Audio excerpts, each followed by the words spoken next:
those lovers of dunya, those who attach themselves to the temptation of the dunya, how many did get married? She said, كثيرون, countless, I can't count you.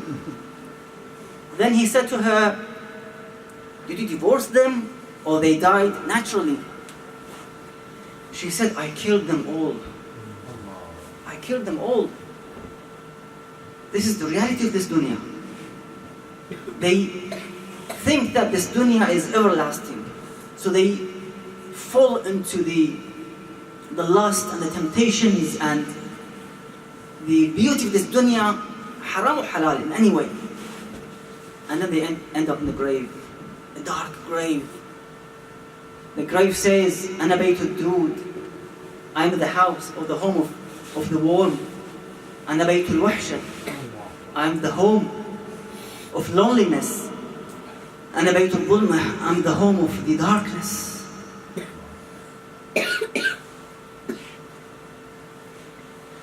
There's also a statement possible by one of the scholars, or it could be a narration as well, mentioned in the Kitabs al-Jama' al-Sa'adat as well.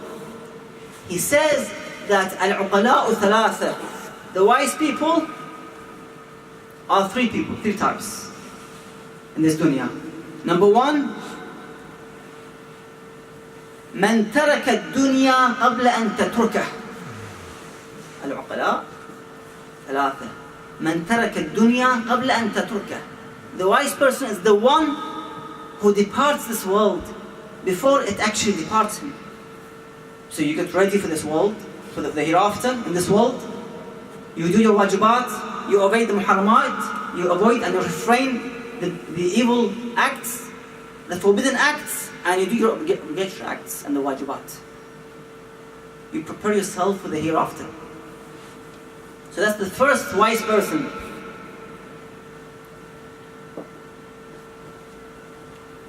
والثاني وبنى قبره قبل أن يدخله.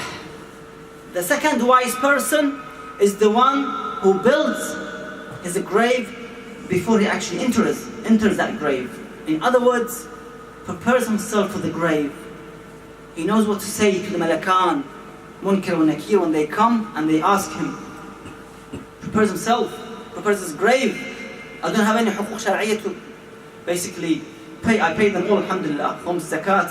Any debts to be paid back to the debtors and so forth.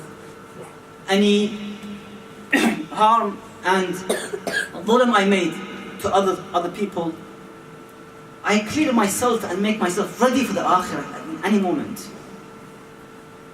Don't leave it afterwards. Don't leave it too late. Because the moment of death, when it comes, it's extreme. It's fearful. It's real. But for the moment, inshallah, it will be ease. With the love and adorance to Muhammad wa ali Muhammad sallallahu alaihi wasallam. And the third one, وَأَرْضَى خَالِقَهُ قَبْلَ أَنْ يَلْقَاهُ. The third wise person, aqil, is the one who pleases Allah before he meets him. In other words, you go to him from this world pure, clean. You make things that Allah is pleased with you, with your deeds. So you won't be punished in the grave, in barzakh, all the awalim and akhirah. وَأَرْضَى خَالِقَهُ قَبْلَ أَنْ يَلْقَاهُ. You have to make sure that we are ready. I say this every time. For a trip that lasts only 4 weeks, 5 weeks, we prepare months ahead. We prepare months ahead. We buy gifts for our family abroad, friends abroad, maybe book a hotel or arrange accommodation and so forth. The same we have to apply it for the hereafter as well. Make sure we are ready when the moment of death comes. And inshallah I have a special lecture for the soul and death in the next night, inshallah. With regard to the dunya, also Amirul Mu'mineen Salamullah alayhi, he has also a statement. I try to make Ahlul Bayt speak. قال أمير المؤمنين عليه السلام إن مثل الدنيا والآخرة كرجل له امرأتان. In this time we don't have husbands with two wives. I mean, this is something was in the old time. Now it's reduced.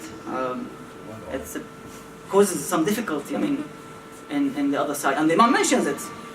He mentions it. The Imam Salamullah alayhi. ضرتان. إن مثل الدنيا والآخرة كرجل له امرأتان إذا أرضى إحداهما أسخط الأخرى. The Imam Salamullah alayhi says the likeness of this dunya and the akhirah is the likeness of a man has two wives. If he pleases one, he will displease the other one. You please one, you buy her gifts, the other one will be displeased. Why did you buy her more gifts than mine? And so forth. So alhamdulillah, we don't have anyone in this majlis who has two wives. So sallu ala Muhammad wa ali Muhammad. صلي على محمد وآل محمد. كلما نرجع الصلوات صلي على محمد وآل محمد. اللهم صل على محمد وآل محمد. Imam Al-Hadi Salamullah alayh, he was in the Mutawakkil time, Al-Abbasi la'anahullah, this tyrant who destroyed the grave of Abi Abdullah al-Hussein many times. They used to build on the grave a big box, possibly wooden box like today, using Karbala, wooden box, and the wall around the grave in the old time. He used to destroy the wall and also destroy the box which is on the grave of Abi Abdullah al-Hussein and burn it. One of the first and enemies of Ahlul Bayt, a Nasibi, a proper Nasibi, la'natullah alayh. He once, in the middle of the night, he had a party, drinking with his fellow companions. Suddenly he was drunk and he remembered that he wants to see Imam Al-Hadi Salamullah alayhi. He wants him to be in his palace. So he said to his guard, his soldiers, to bring the Imam Al-Hadi in any case, in any state. I want him here tonight, in the middle of the night. The soldiers went to the Imam Salamullah alayhi house. They found the Imam was on the sajjad, on the prayer mat, praying and dua and so forth. They dragged the Imam from the sajjad all the way to Mutawakkil's palace. When he met with Mutawakkil, he said to him, the Imam Salamullah alayhi, what can I say? To be honest, this is a great misery. Mutawakkil had a cup of wine, liquor. He said to the Imam, drink some. The Imam Salamullah alayhi he said, Wallah ma khamar lahmi wa dami qad fa'funi. I never, this liquor and alcohol were mixed and combined with my flesh and blood. We're Ahlul Bayt of the purity, the Ahlul Bayt of Isma. He was drunk. He said, okay, read some poetry. Let us enjoy our night. They used to bring poets and they read for them poets and they enjoy it. The Imam Salamullah tried to avoid it. He insisted, you have to read the poetry at least. If you don't drink, read the poetry. So the Imam Salamullah alayhi, he shook the palace of Mutawakkil. It was the time to shook the throne of the oppressors. So the Imam Salamullah alayhi, he started to read the poetry. باتوا على قليل الأجبال تحرسهم غلب الرجال فلم تنفعهم الغلل. Those kings were protected by the warriors on the top of their palaces. Protected. Usually the king or the queen, they sleep overnight on the top of the palace. And they make sure that there are enough soldiers around the palace protecting the king or the queen. So if there's an intruder or there's an attack, invasion by the enemy, that king or the queen will be protected. باتوا على قلل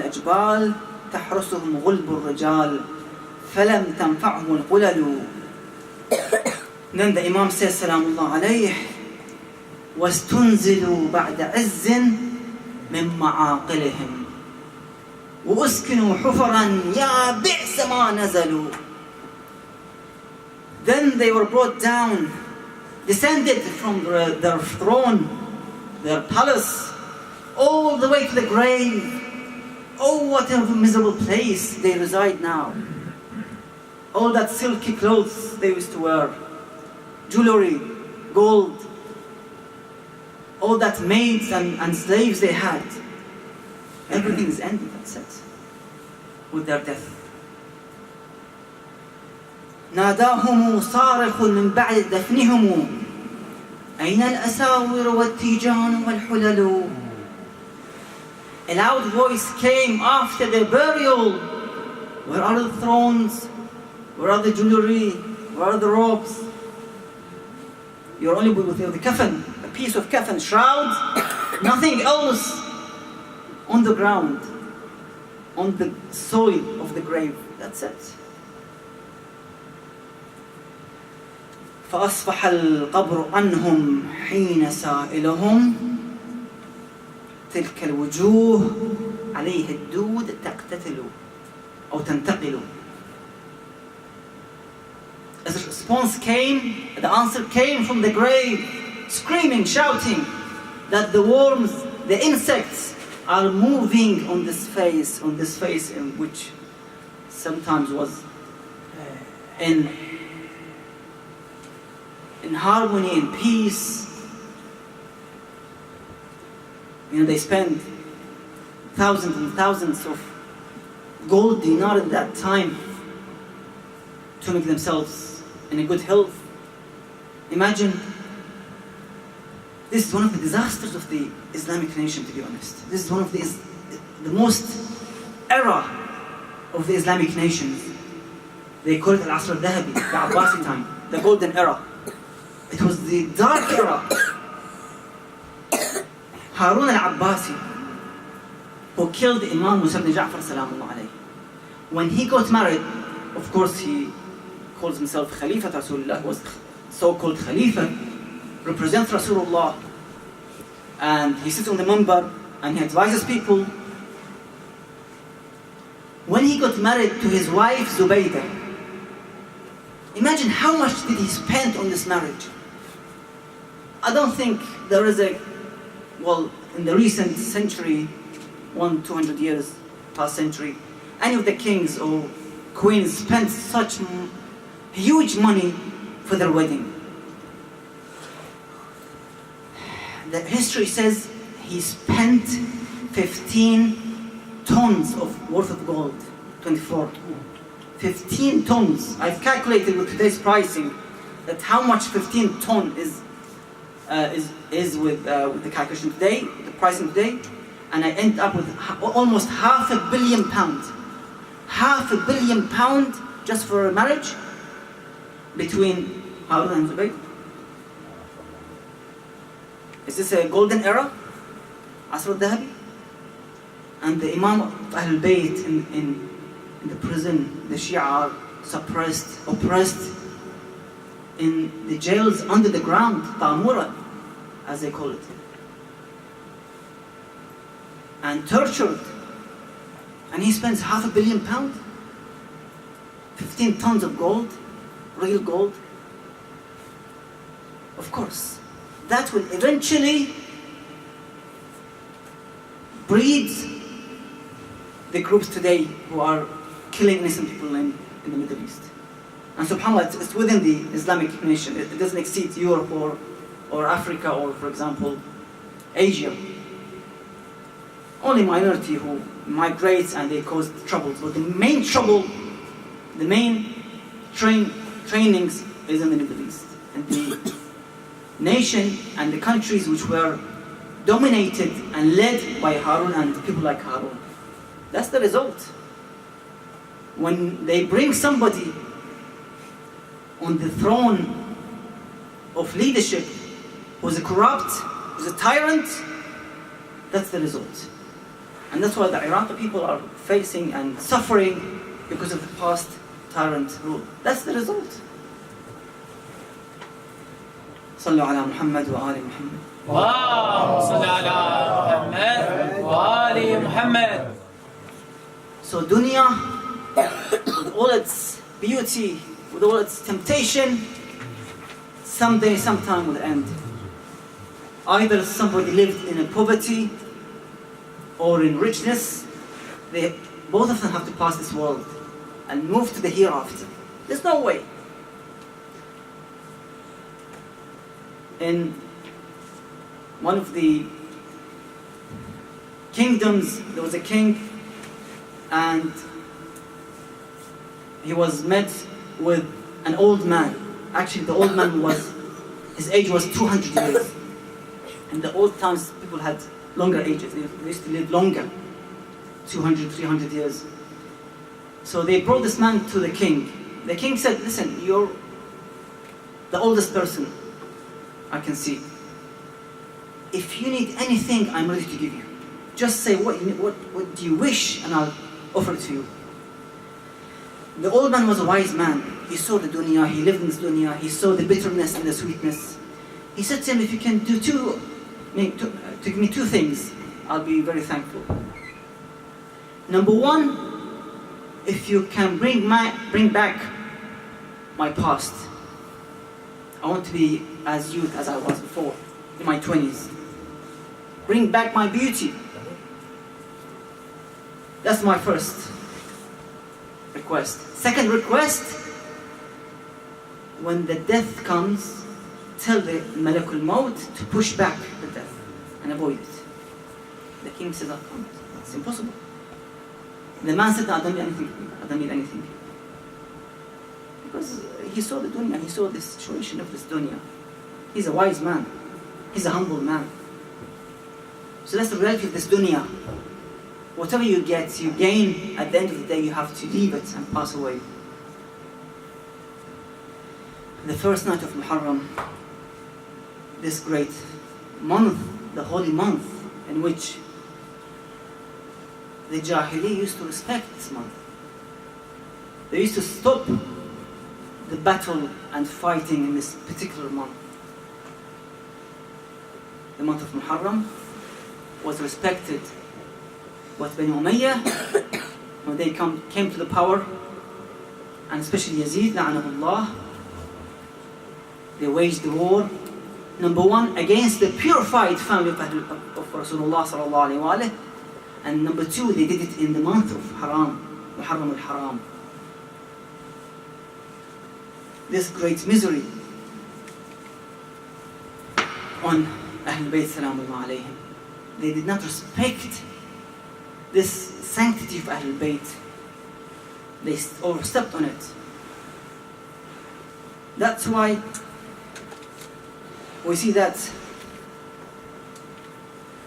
the narration says that إن لقتل الحسين حرارة في قلوب المؤمنين لا تبرد أبدا. There's a heat in the heart of the believers for the cause of the martyrdom of Al-Hussein alayhi salam. It will never be extinguished and turned off. This heat will be revived every year. Imam al-Sadiq salamullah alayhi, he says, إذا هل هلال محرم نشرت الملائكة توبة الحسين عليه السلام.